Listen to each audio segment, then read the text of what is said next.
Hey folks, welcome to this week's edition of One Dish Radio. I'm James Boney here, man. I have Rich Lotta. What's going on, man? We were wrong. We were wrong. We were Uh, wrong. and you got to tell me what we were wrong about. I mean, obviously it's a show we talk about pro wrestling. We were wrong a lot, but what were we wrong about in particular? Yeah, I thought old Will was gonna win, but I guess not. I mean, I thought Will was going to win. I thought Will was going to win because I thought that like you got in my head about like Moxley is Moxley gonna hold on to his belt till he gets to Darby. So I was like, all right, well that's the case.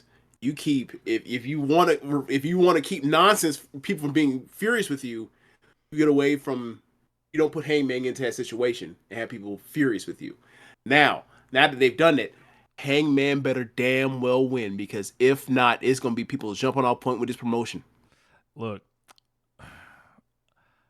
I had always heard about both Swerve and Hangman getting title challenges this year. The Swerve one did not change dates, locations, anything. I don't know if the Hangman one changed or not. So I don't know if we're all the way out the woods here. I don't We know. better be. I We don't better know, be. man. No, no, Like no, no, no, no, no. I get what you're saying. You're saying based on what you know, you don't know whether or not something's changed. My point is, it better have been changed. right. That's what I'm Hangman saying. Adam Page needs to walk into All in Texas, and the Cowboy needs to leave with the fucking championship. After what him and Ospreay did over the past couple weeks to build this program up, main event over Anarchy in the Arena, put on one of the greatest matches in the history of the sport, the fake sport. It's over. We're done here.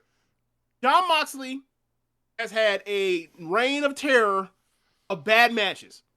And whether he's been bad on purpose or whatever, I don't care. No one cares. It's been bad. It's over. Move on.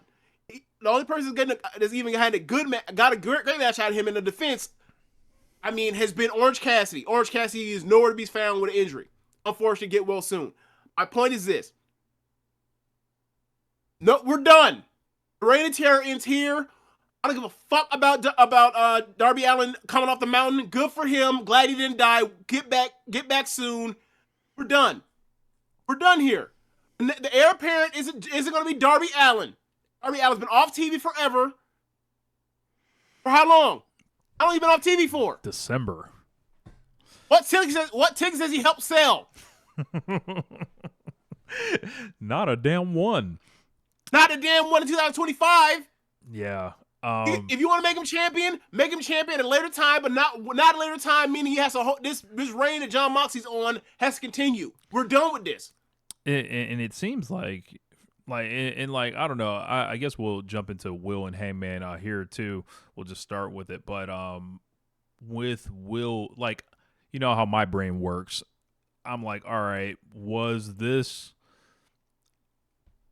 beat Ospreay now so he doesn't actually have to take a loss to Moxley because he's playing for whatever later, you know? That's the whole point of all these losses, all these big monumental losses for Ospreay, is that like he's going to get them back at one point, and when he does, he's setting himself up for an all-time title reign with defenses against people that he can go get L's back from. Like this is like. There is an Omega match. There is a Swerve match. There is a Paige match now. There is a, I mean, obviously, if he had lost to Moxley, with a Moxley match. There is an Okada match. There's all these matches he has. Yeah.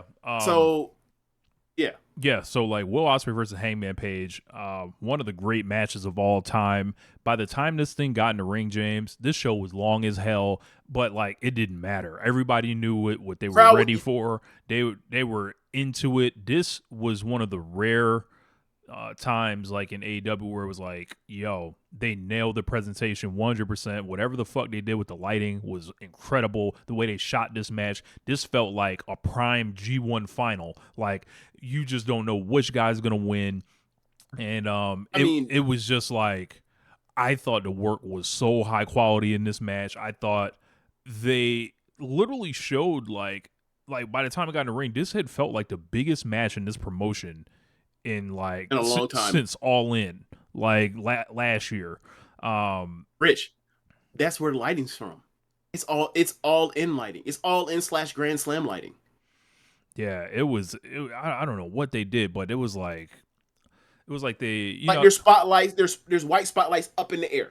right, and it's like usually like when they do the introductions, you see that kind of lighting, but they just left it. It felt like and it really added to the ambiance of everything. It was like, man, it feels like some of the best wrestlers just putting on the peak of what pro wrestling could be. Not just in 2025, but of all time. And it really, I really appreciated the match just from a sense of like, this is so great, and like we're gonna get a clean winner. There's no bullshit. There's like just guys fucking going for it, and I love this match. It like I think it's gonna get at least 6. I don't know. You know, Dave might be heartbroken that Will lost, but I don't know, man. Like I think that like I don't know like I said, I don't know if anything changed or anything, right? But I was fine with whoever won, right? I thought Will was gonna win.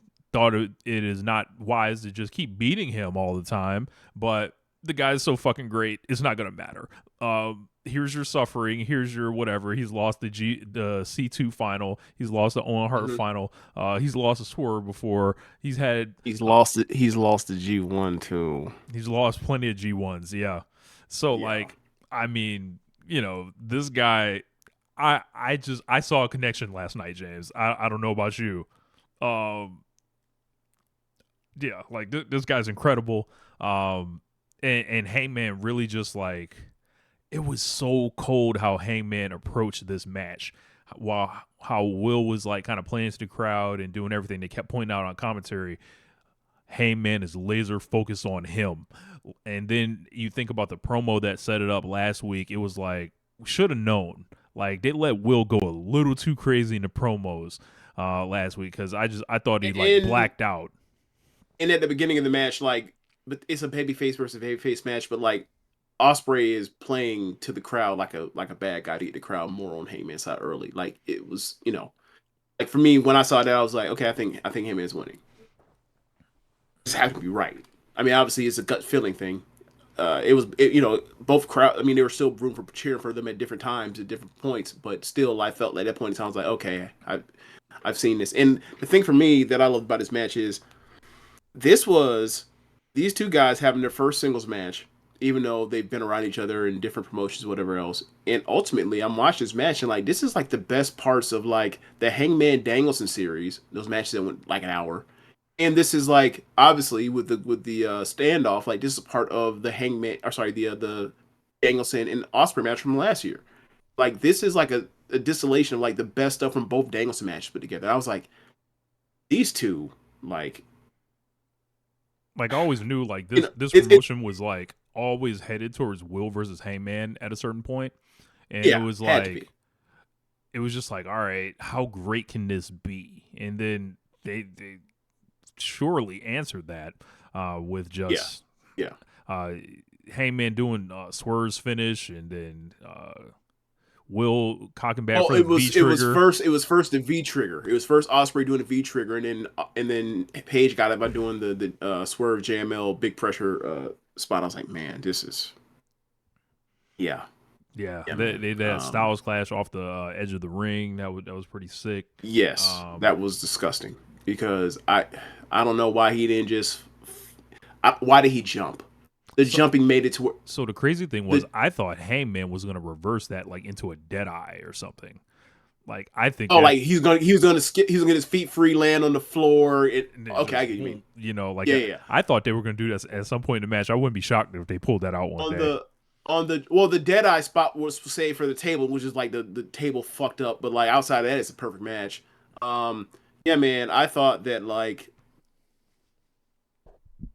well, on the as you mentioned, off the apron to the floor Styles clash, like Ospreay jumps instead of just, you know, lean and fall, like melt off the apron, and like, you know, Paige looked like he landed on his forehead, that was the second time in the night where someone landed on their forehead and looked bad. Because when that Mercedes had in the match where she escapes uh the haterade by like doing the arm trap into like a small package, like Jamie landed on her forehead on the canvas. I was like, oof, Yeah. it's tough. Like, hope they okay.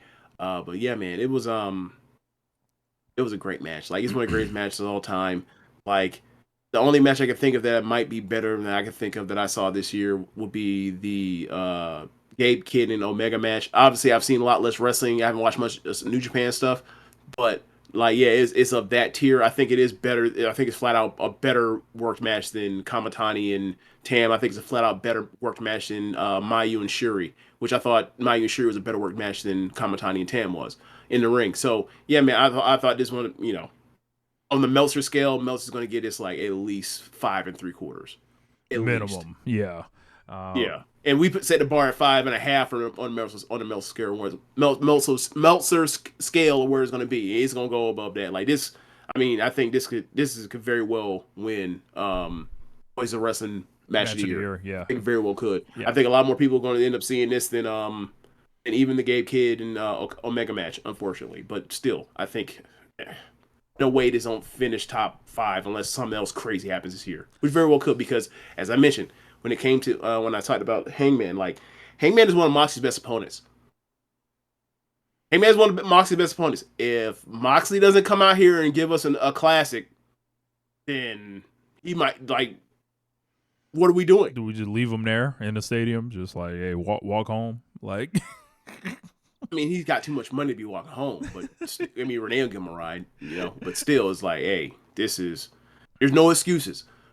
I don't care how many. I don't care what your ideas are for run-ins or Gabe Kidd or whatever bullshit you got. 4.5 or get the fuck on. Yeah. So they're gonna do Hangman Page versus Jon Moxley. So, looking at Hangman's last 6 months, of course, he was in that 4-way challenging and kind of just. Was there. World's End, right? Yeah, was there. Kind of had a weird. I would say this. He's had a very weird journey since last All Out, and I don't know how you could possibly like look at this and predict it, because like all of it was constant zigzagging. This, like, you think about how how hot it was when he whooped Swerve's ass, and then what do? They beat him for months and months with Jay White, and sent him to do country whipping matches with Jeff Jarrett, and they did the Christopher Daniels thing after, which kind of got him back on track. You kind of squash stuff with Swerve a little bit. They do a detour with him and MJF, and then they think about how all that MJF stuff was. It was like MJF and Jeff Jarrett getting all this TV time, and then Hangman just enters the tournament from there, and it's like, huh. Mm-hmm. So I don't know. I thought it was an interesting way they actually got him to this point.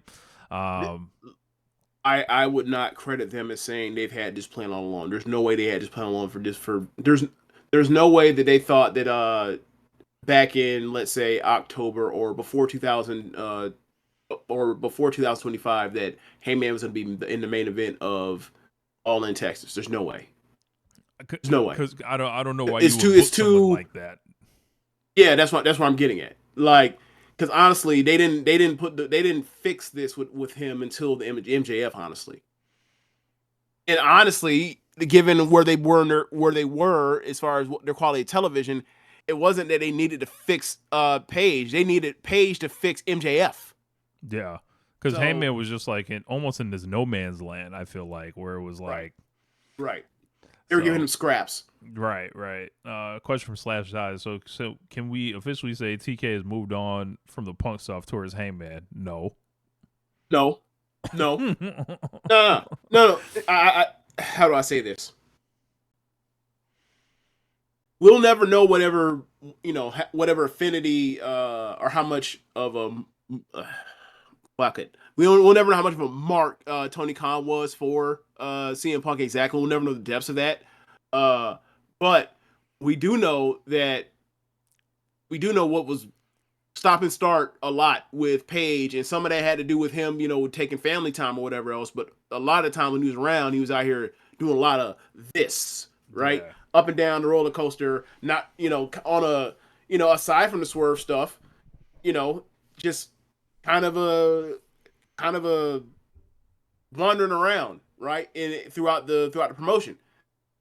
And the swerve thing got him hot again, and then like he's like, all right, I guess I will. I don't want to go super reckless speculation. It was like the swerve thing changed things. It wasn't like it's been the last 2 years have not been, as you just mentioned, like the last 4 months, or 3 months, but like it was better than him, as when Swerve approached him, be like, hey, if I had your opportunity, I'd be the first black AEW world champion. Right. Right? Like there was a lot of he was just hanging out for a while. In and out, or whatever else. And, I think a lot of the stuff he did as far as the heel stuff was like, I guess he didn't want him to, put away high quality baby faces while doing that stuff. But it was serviceable in the story of, Daniels, especially Daniels. I don't think they got a good enough use out of it ending badly with Dark Order, but I mean they don't use Dark Order at all no more. So, but yeah, I wish that had more care done to it, but there wasn't. That's my point. There wasn't care put into it at that time. Now there is. You could tell there's a difference. Yeah, like he's gotten some promo time where he's really blown people away of late, and I think this nigga needs to ride into the stadium on a white horse. He might actually need to put the cowboy hat on actually this time, and literally just if he's not winning, look, if he's not winning, someone. If he's not winning, I'm going to leave that fucking stadium furious. I think so many people will. It's just, I'm not gonna want to hear about anything with Darby Allin and or Jon Moxley I'm not or all the whatever way in there. Promises. I don't give a fuck. Yeah, watch the TV without knowing anything. You tell me him or Ospreay shouldn't walk out as champion after the last, at this point, 7 months of television between the three. Yeah, like you tell me. Hangman's got to beat him, and I think so much around this promotion. It's almost like when you got this this box of dynamite, and you have all these characters. Yeah, you have all these characters that have been kind of catching flame lately, right? Like we've been lighting up each individual dynamite stick, right? And then it's like all we got to do is clear up the little one that's wet right there, so the rest of this shit can take off and blow up. Jon Moxley's the wet stick. The little one's the biggest one because he's the fucking champion in the main event of most of these shows or most of these main pay-per-views. Once that's cleared up, I think like you can already tell with the discourse around social media with how people are really excited about this company right now. A lot of positive momentum, especially in the light of WWE doing a lot of faltering left and right. The John Cena thing just like sinking this company critically, and it's like, I don't know how they get out of this without Hangman winning, and I pray that's the plan. Because if not, someone needs to stand up and quit. Look, as you mentioned it. Look, there are people going. Right? There are people going to bat for Hangman that are all-time great wrestlers that are going to bat for him, like saying, "Hey, you know what needs to be done, Tony Khan. So let's get to it." So think of how you put it. They don't know how to get away with it if he's a champion. Why would you want to do that like that? Like, where you want to put like if you were to, there's no way to justify putting it on or keeping it on Moxley without people saying in that way. They're going into some way of finding a way not to. There's no man, we're done here. Like, it's been 2 years. He's overcame 3. He's overcame bad writing. Like, he's an actor that has a character, and the character has been has outdone the writing and the direction to the point now to where you have gotten notes over the seasons and people say this is our favorite character. We like this character the most. Whatever else, even though we put him in these stupid subplots. Now the subplots are good again. Utilize it. Don't fuck it up. I'm interested to see what the tickets look like now. If there's any increased movement for them. I feel like they had to know something. I imagine it may. And also one thing also to note, right? When people talk about the whatever tickets they have sold already, right? I don't know about Dallas, but I know about San Antonio and I know about Houston. They're late walk-ups locally. Mm-hmm. Whatever it is right now, I think it's 40 some odd days away. If you're doing the counting thing of they failed or whatever else, I will hold on to that. Because I don't know how Dallas is with walk-ups, but I know how historically how Houston and San Antonio does with walk-ups. People will come late to buy their tickets locally. Yeah, and it's totally different. It's a flying show, but there will be locals that will want to watch some fucking wrestling because it's Texas. Yeah. So let's so congratulations to Hangman for winning. Will, let's talk about Will. Congratulations to us. Yeah, congratulations to us. We got to watch this shit. So like, what the fuck happens to Will Ospreay now? Like, I don't. That's where I was like, hold on. There's a lot of guys that are in the limbo situation right now where it's like, I mean, it's not like I'm concerned that he's not going to be on the show. Yeah. Okay, I don't think that's going to happen. But yeah, we'll figure out what comes his way. I think that there's a lot of fallout with the Anarchy in Arena / we could have him be the special referee for Okada Omega. Okay, like, jokes, but I mean, like, obviously, there's going to be fallout and that kind of stuff from Anarchy in Arena / whatever next matchup will be put together for what follows all the time, which is Blood and Guts. So, like, he could be tied to that. Who knows? But like, whatever he'll do, it'll be awesome because he's the best pay-per-view wrestler ever at this point now. Nobody has that kind of track record in batting average at this point. Yeah. It's him. It's interesting, man. Is there anybody even close at this point? Bro, he just has so many. Like, it's like however many great matches you think someone else has is like you can name. Like, Ospreay has like 25 more of them. Like, here's my question. No, here's a better one. Maybe more. What is his worst AEW pay-per-view match? What is it?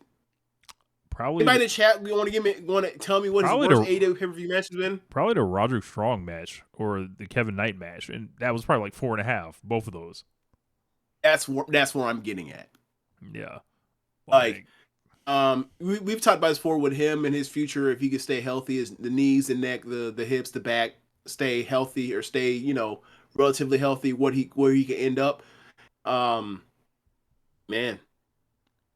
I think he's gonna be doing. I think over the next 18 months, I'm gonna say some shit with my whole chest, and it's gonna be clipped up or whatever else people are holding me because they don't like his kind of wrestling. I don't give a fuck. He is one of the all-time greats already, and I think it's beyond at this point. I'll hold on to it, but he's on track to be the greatest pro wrestler of all time. He's on track. Yeah, we'll see. Look, man. After watching that match, I was like, is he actually in fact the greatest wrestler we've ever seen? I don't know. I think it's reasonable to ask that. Obviously, there's everybody is out there in the history of pro wrestling. There's a lot of talented all-time good wrestlers. This motherfucker wrestles at a level, with a consistency, at a frequency that. On TV, anyway, right? And it all just keeps getting better. It feels like it keeps getting better. I don't know if it's necessarily better, but the thing is, it starts holding more weight emotionally. It's holding more weight emotionally with the people he's wrestling and been tied to, and it's because of the promo work. Like, when I mean the greatest wrestler ever, I ain't talking about just, obviously I started with the pro wrestling in the ring. The ring performer is already what it is. Like, but I mean, as far as like the promos, the storylines, everything. I mentioned that before we did this, before he even got into a Hangman. I was like, bro, people had the memory of like a goldfish when it comes to him. Every time it's him time to cut the promo, the money promo, he cuts a money promo and it's fire. And he just went out there and had that segment with Hangman on the Go Home show. That's all time AEW segment. It's like, all right, man, we're just gonna continue to print not to see what we fucking see every time he's ready for this. Every time. Like, so, and it goes back what are we doing? to when, like, we were, I think when they were doing Ospreay Omega 1, and it was like, well, what's the difference between like Omega and Ospreay? And I think we kind of came to the conclusion it was like, people will die for Kenny Omega. Like, and like, over time, Will is inching his way like closer in that direction, I feel like, or he will eventually get there. Like, and it's like, once you have that, that's like the last level, I think. Like, you know, that's the top of the video game right there. Like you've already maxed out all the physical attributes. You've maxed out the critical acclaim. It's like, will these people die for you now? Like, that's all that's really left for them. So yeah, that's the last thing. And the thing for me is, you know, other people, they have their run at the top or their run to the rise to it or whatever else. I think it's been, I don't necessarily easy, but I think the presentation has been so strong that you almost feel like even while he loses, like, you know, he's going to have another awesome match with whoever else, maybe, you know, and then the pay-per-view in 2 months anyway. Like, so maybe that gets lost. I think maybe, like, there's no struggle, so people don't realize how awesome he actually has been, right? Like, there was a struggle with Kenny Omega, like, failing at the beginning of AEW into the tag team with Hangman, into, you know, deciding to take an easy way out against Moxley and become the champion. There was a struggle with Hangman failing and his character not being able to deal with failure, and like it ended up, you know, blowing up some of his friendships along the way to get to him becoming AEW World Champion. There was a struggle in Swerve coming out of getting, you know, released from NXT to coming in to being in the tag team with Keith Lee to getting to where he got after the stuff with Paige, right? You recognize that while watching it or knowing these people's careers or whatever else. Danielson, underdog, or Daniel Bryan, underdog, small wrestler in the Muscle Factory of Vince McMahon's WWE, Rise to Toxi's best wrestler, right? There is a struggle and appreciation of you overcoming the struggle, right? Like obviously, as you mentioned, Ospreay's had these big losses and it's part of the story, but watching it, you recognize, we know he's the best wrestler. We know he's the best wrestler. We know that he came in for a big price tag. We know his time is due, right? We see all the other wrestlers came in the same time as he did and make a big money in how they were presented on the show. Mercedes and Okada on the show. And he's in the main event, right? We understand that, like, eventually the world will be his. So, like, I think maybe the the backstage stuff or the presentations of it makes it feel like it's not a struggle. But, like, I think even with that, if you just put that to the side and just watch what you're watching on screen, you recognize, like, dude's already doing special stuff. Like, and then you throw in the Fletcher stuff that, you know, doesn't get mentioned with Silver Callus. Like, yeah, he's been doing great stuff for a long time, or since day one in this company, honestly. Because when he came in, before he's even signed to AEW, the stuff he was doing with the trios with the United Kingdom was great with versus Omega and the Young Bucks. So yeah, man, it's all set up, and I think maybe people just find that to just be easy, but it's like, yeah, sometimes the easy answer is the best answer. Let's move on.